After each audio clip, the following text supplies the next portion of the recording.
नमस्ते दोस्तों, मेरे चैनल में आपका एक बार फिर से स्वागत है। दोस्तों, आपने भी कहीं ना कहीं ये ज़रूर पढ़े या सुना होगा, once you learn how to die you learn how to live. और आज मैं एक ऐसी कमाल की किताब की बात करने जा रहा हूँ जो हमें जीना सिखाएगी।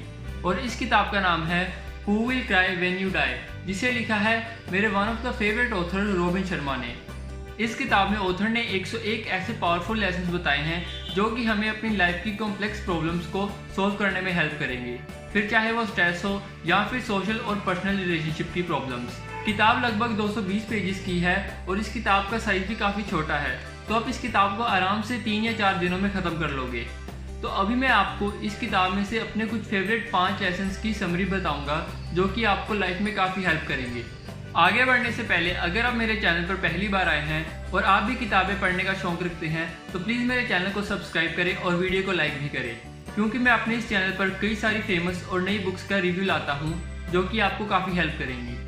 पहला लेसन है everyday be kind to a stranger. यहाँ पर ऑथर का कहना है कि हम सबको लगता है कि हमारा जन्म लेना तभी सक्सेसफुल होगा जब हम लाइफ में कोई बड़ा या महान काम करेंगे या फिर ज़्यादा से ज़्यादा अमीर बनेंगे, जो कि बिल्कुल गलत है।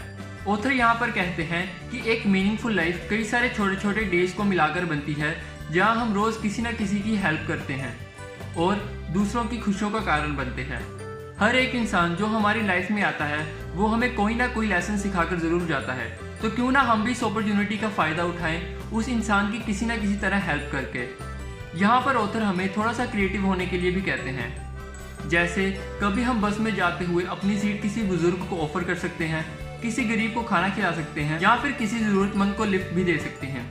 ऐसी ही छोटी छोटी चीज़ें करके हम कई सारे लोगों के चेहरों पर मुस्कान ला सकते हैं। सेकंड लेसन है मेंटेन टफ लव। यहाँ पर ऑथर कहते हैं कि अगर हम अपनी लाइफ को सक्सेसफुल या मीनिंगफुल बनाना चाहते हैं तो हमें डिसिप्लिन सीखना ही पड़ेगा। सेल्फ डिसिप्लिन ही एक ऐसी चीज़ है जिसे सीखकर हम अपने लाइफ में वो सब कुछ कर सकते हैं जो हमारा दिल करना चाहता है। सपोज कीजिए मैं गिटार सीखना चाहता हूँ या फिर कोई भी अपनी हॉबी को फॉलो करना चाहता हूँ, तो सेल्फ डिसिप्लिन ही एक ऐसा टूल है जिससे मैं अपने थॉट्स को अपने एक्शन में बदल सकता हूँ और 24 घंटों में से किसी ना किसी तरह से 1 या 2 घंटे तो अपनी हॉबी के लिए निकाल ही लूँगा, या फिर अपने पूरे 24 घंटों को एक टाइम टेबल बनाकर अरेंज कर सकूँगा। यहाँ पर ऑथर ने सेल्फ डिसिप्लिन को टफ लव कहा है, क्योंकि जितना हम अपने आप से टफ बनेंगे उतना ही बाद में हम अपने आप को प्यार भी करने लग पड़ेंगे। थर्ड लेसन है लर्न टू से नो ग्रेसफुली। यहाँ पर ऑथर का कहना है कि जब हमें अपनी लाइफ में गोल्स और प्रायोरिटीज क्लियर नहीं होते तब हमारे लिए हर इंसान को हाँ बोलना काफ़ी इजी होता है, और ऐसा करके हम अपने लिए नहीं बल्कि दूसरों के लिए जी रहे होते हैं। इस प्रॉब्लम का एक ही सोल्यूशन है कि हम अपनी लाइफ में हायर गोल्स सेट करें और लगातार उन पर काम भी करते रहें। अगेन, इस चीज़ को फॉलो करने के लिए हमें डिसिप्लिन होना भी बहुत ज़रूरी है। फोर्थ लेसन है टेक अ वीक सबैटिकल। यहाँ पर ऑथर ने सबसे पहले हमें बताया है कि पुराने समय में वीक के 7th डे को सैबत कहा जाता था, जो कि स्पेशली रिजर्व होता था कुछ खास काम करने के लिए, जैसे फैमिली के साथ टाइम स्पेंड कर लिया, मेडिटेशन, योगा वगैरह। लेकिन आजकल की बिजी लाइफ में ये कस्टम ख़त्म होता जा रहा है। ऑथर ने कहा है कि स्ट्रेस अच्छी चीज़ है जो हमारी लिमिट्स को काफ़ी पुश करती है, लेकिन प्रॉब्लम ये है कि हम उस स्ट्रेस से छुटकारा ही नहीं ले पाते। इसलिए ऑथर ने कहा है कि हमेशा हमें वीक के आखिरी डे में अपने बिजी रूटीन से ब्रेक लेना चाहिए और लाइफ में कोई चेंज लेके आना चाहिए, चाहे फिर वो कुछ समय के लिए क्यों ना हो।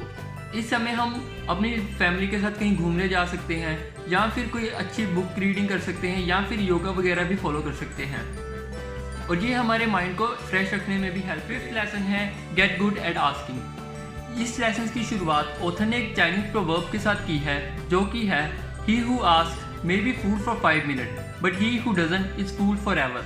यहाँ पर ऑथर का साफ साफ कहना है कि हम जितने क्वेश्चंस पूछेंगे हमें उतनी ही नॉलेज मिलेगी। क्वेश्चंस पूछने से हमारे कम्युनिकेशन स्किल्स तो इम्प्रूव होंगे ही होंगे, पर साथ ही साथ हमारा कॉन्फिडेंस भी बूस्ट होगा।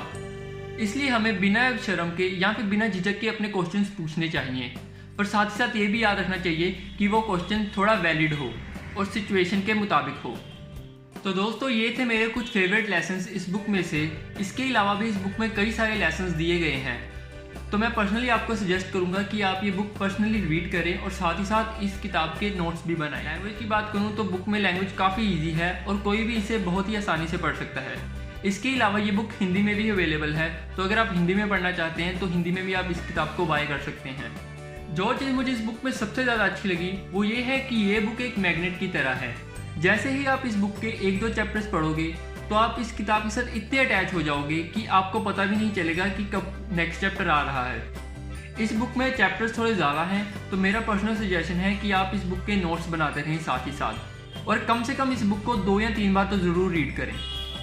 रेटिंग की बात करूँ तो सभी चीज़ों को देखते हुए मैं इस बुक को 5 में से 4.5 स्टार ही दूंगा।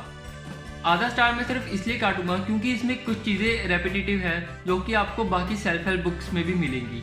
ओवरऑल ये बुक हर इंसान को ज़रूर पढ़नी चाहिए। तो दोस्तों ये था who will cry when you die का एक छोटा सा रिव्यू मेरी तरफ से। अगर आपको वीडियो पसंद आई हो तो प्लीज़ वीडियो को लाइक करें और चैनल को सब्सक्राइब भी करें। अगर आपने भी ये किताब पढ़ी है तो प्लीज़ कमेंट सेक्शन में मुझे ज़रूर बताएं कि आपको ये बुक कैसी लगी। मैं मिलूंगा आपको अगली वीडियो में एक नई किताब के साथ। तब तक के लिए जय हिंद।